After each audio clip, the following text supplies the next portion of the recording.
la peur. Est-ce que vous avez peur? La télévision est là. Ayez peur! Ayez peur! Tremblez, mes amis, tremblez!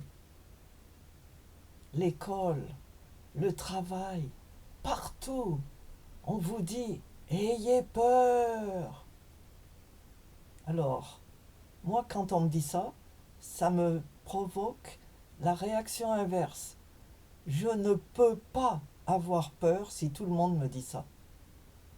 Au contraire, je me méfie des discours de miel et de sucre. Et aujourd'hui, je voudrais partager avec vous la définition de l'extrême. C'est l'été et un de ces jours, on va vous annoncer qu'il y a des températures extrêmes. Le sud de la France a dépassé les 45 degrés. Dans un autre endroit, on a 50, 53. Des gens meurent d'insolation. Extrême température. Il y a aussi les sports extrêmes. Vous savez, ceux où nous nous suspendons à un élastique et whoop, vous sautez du 13e étage d'un bâtiment ou bien du haut d'une grande montagne. Et votre vie dépend strictement de l'élastique. Ça, c'est extrême. Et pourquoi c'est extrême?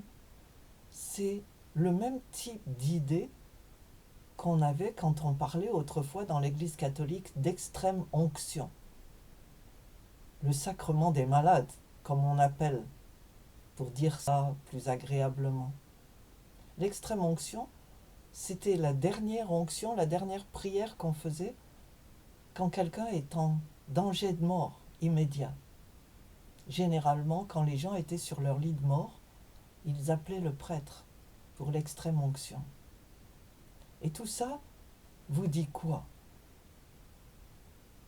Que extrême est dangereux. Alors, qu'est-ce qu'on fait? Aujourd'hui, quand on parle d'extrême en France, on envisage l'échiquier politique qui va de l'extrême droite à l'extrême gauche, en passant par toutes les variétés d'opinions. La France a toujours aimé avoir de nombreux partis pour exprimer tous les détails de ses croyances et de ses points de vue. Et quand les gens aujourd'hui disent extrême droite, à quoi pensent-ils? À qui pensent-ils? Hitler, Mussolini. Maintenant, je voudrais vous donner un conseil. Ne rentrez pas dans le train des mots dont on abuse. Ne signez rien, ne joignez rien si vous n'avez pas eu la définition des mots. Parce que tout le monde est dans un train. Et on suit la foule. Est-ce que vous savez ce qu'ils vous racontent? Est-ce que vous savez ce qu'ils ne vous ont pas dit? Est-ce que vous connaissez leur définition des choses et des mots? Il n'y a rien d'extrême dans la mesure où aucune de ces options n'est une option de vie et de mort. Mais par contre, il y a des modèles extrêmes. Par exemple, Churchill. Quand tout le monde se baissait, se prosternait dans la crainte d'Hitler, quand tout le monde essayait d'apaiser cet homme, Churchill a refusé, lui contre tous.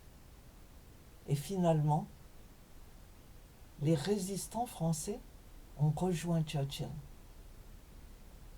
Et, comme on dit, le reste, c'est l'histoire. Si ce n'est pas pour Churchill, aujourd'hui, la France parlerait allemand. Il est bon d'être extrême quelquefois. Jésus était un personnage extrême. Un contre tous. Il disait la vérité. Rien que la vérité, toute la vérité. La raison étant que lui-même était la vérité. Il s'opposait aux gardiens de la loi qui se comportaient comme des robots. Il apportait l'amour du Père partout où il était. Mais il ne faisait pas ça gentiment.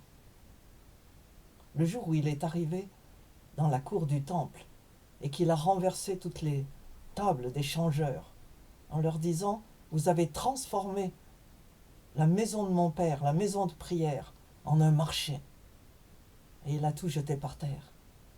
Il a causé une confusion totale. Il savait bien qu'on allait le déclarer ennemi public. Mais il n'a pas hésité. Il a préféré la vérité, toute crue. Même si, pour chaque jour, il nous conseille de dire la vérité dans l'amour.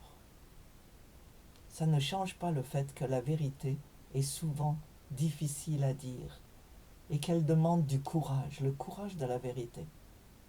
Alors mes amis, nous sommes en période électorale et même si vous écoutez ça en dehors de toute période électorale, dites la vérité, toute la vérité, rien que la vérité, quelle que soit la situation. Parce que la vérité rend les gens libres. La vérité libère.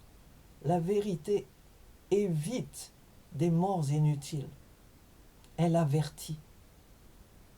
Vous êtes sur le rempart. Nous sommes tous des veilleurs. Et nous voyons l'ennemi arriver. Nous le voyons.